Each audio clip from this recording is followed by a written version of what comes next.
Ya, Presiden meminta tidak ada lagi penolakan pemindahan ibu kota negara sebab dari 9 fraksi, hanya PKS yang tidak setuju. Dan untuk membahasnya sudah bergabung bersama kami Bapak Wandi Tuturoong, tenaga ahli utama kantor staf kepresidenan. Selamat sore, Bapak. Selamat sore, Mbak Deta. Baik, Bapak, terkait dengan pemindahan ibu kota negara baru saat ini sudah sampai di tahap apa nih, Pak? Ya, sekarang sudah setelah selesai Undang-Undang Nomor 3 Tahun 2022, ya sekarang memang sedang finalisasi aturan-aturan turunan. Ya, aturan turunan itu ada 9 terkait otorita IKN, perpresnya, terkait kawasan strategis nasional, juga terkait rencana induk, terkait ada peraturan pemerintah terkait pendanaan, dan juga tentu saja yang banyak ditanya-tanya orang adalah keputusan presiden tentang kepala otoritanya sendiri. Jadi itu sedang dalam proses finalisasi dan sebentar lagi akan keluar itu semua. Dari tahapannya saat ini tengah mematangkan regulasi, begitu Pak Wendy ya? Ya, aturan turunan. Bapak, tapi ternyata di lembaga pemerintahan sendiri seperti TNI Polri masih banyak masyarakat ataupun juga pejabat yang tidak setuju dengan adanya pemindahan ibu kota. Apakah kendalanya sejauh ini untuk menyamakan satu suara, Bapak?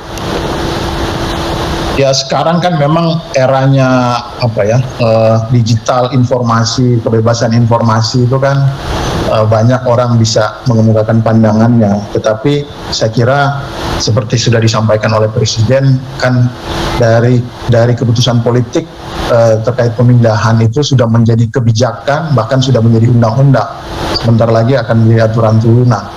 Jadi saya kira kalau sudah sampai situ ya kita harus meneruskan ini, menjalankan supaya tujuannya itu bisa tercapai seperti yang sudah disampaikan tadi, juga soal pemerataan dan juga soal bagaimana kita mengantisipasi perubahan iklim ya. Kita membutuhkan sebuah konsep kota baru yang bisa menjadi contoh bagaimana kita beradaptasi dan memitigasi perubahan iklim. Saya kira ini yang harus didukung karena makin lama tantangannya akan makin berat, sehingga kita perlu bersatu, bekerja sama dan mengakselerasi proses ini. Selain tantangan menghadapi perubahan iklim, apakah tantangan lainnya yang dihadapi oleh pemerintah sendiri sampai memindahkan ibu kota yang mungkin sampai saat ini masyarakat belum tahu alasan pemerintah memindahkan ibu kota? Ya, saya kira tantangan utamanya adalah tentang ketimpangan kan sebetulnya. Dari Jawa dan luar Jawa itu sudah puluhan tahun kita mengalami ketimpangan pembangunan. Jadi misalnya produk domestik bruto kita, kontribusi Jawa itu setiap tahun itu kan sangat besar, 60%. Sisanya yang lain-lain. Itu karena di Jawa ini penduduknya besar dan infrastrukturnya selalu dibangun.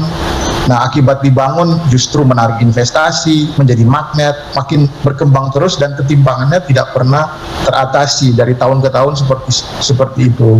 Nah, sehingga pemindahan IKN ini akan mengurangi beban Jawa tadi dan kemudian akan memulai memunculkan daya tarik baru, epicentrum baru. Bukan berarti kita memindahkan semua masalah di Jawa atau Jakarta ke IKN, tidak. Justru IKN ini akan sebuah kota modern, sebuah kota yang sustainable, yang tidak seperti tidak seperti Jakarta, tetapi dia justru akan memicu pembangunan di daerah-daerah lain sehingga pemerataan itu bisa dicapai. Itu salah satu yang paling penting. Tapi ternyata masih banyak penolakan, Bapak. Bahkan ada yang menggugat undang-undang IKN sendiri. Bagaimana tanggapan staf Presiden? Ya, kami juga sudah beberapa kali berdialog ya dengan difasilitasi oleh media dengan penolak ya, mereka yang menolak, membuat petisi dan sebagainya. Dalam demokrasi itu wajar saja, boleh saja, kan ada mekanismenya. Tetapi dalam diskusi kami juga sebetulnya mereka setuju dengan tujuan besarnya. Mereka berbeda pendapat dari waktunya. Nah, saya kira kalau kami justru merasa bahwa kalau mereka sudah setuju, kami merasa bahwa justru sekarang waktu yang tepat. Sekarang momentum yang tepat untuk pindah. Karena apa? Karena kalau kita bicara konteks perubahan iklim itu makin lambat itu kita makin akan banyak masalahnya. Itu yang pertama. Yang kedua adalah momentumnya sekarang ini justru dengan Presiden bisa berkomunikasi dengan baik oleh DPR, saya kira itu momentum yang harus kita manfaatkan. Belum tentu pemimpin berikutnya pasca 2024 bisa melakukan hal yang sama. Pak Wendy, terkait dengan pembangunannya nanti, bagaimana dengan AMDAL-nya dan bagaimana pemerintah menjawab keresahan masyarakat terkait perubahan iklim dari pembangunan IKN? Ya, justru itu kan ada kajian lingkungan hidup strategis ya, yang juga sudah diverifikasi oleh Kementerian KLHK.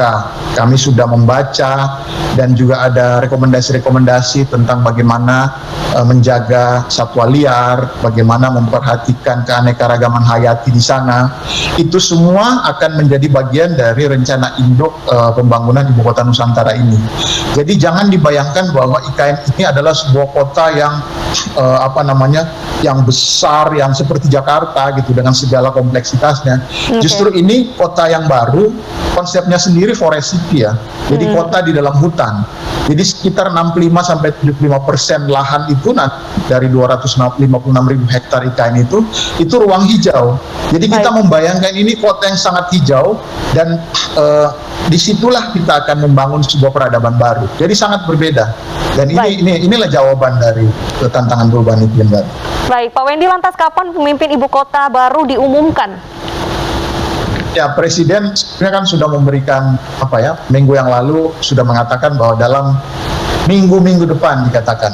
Nah, bagi kami itu kami kan mempersiapkan ya bersama-sama Bappenas sebagai leading sektor supaya siapapun nanti yang dipilih oleh Presiden, karena ini hak prerogatif Presiden sebagai sebuah lembaga setingkat menteri, nanti akan bisa bergerak, bekerja secara efektif karena sistemnya sudah dipersiapkan. Nah, soal siapanya, kapannya kita juga kita menunggu ya, tentu saja Presiden punya pertimbangan-pertimbangan ini. Baik, kita tunggu pertimbangan dan juga keputusan Presiden terkait siapa pemimpin ibu kota baru. Terima kasih atas waktunya sudah berbincang di iNews Sore.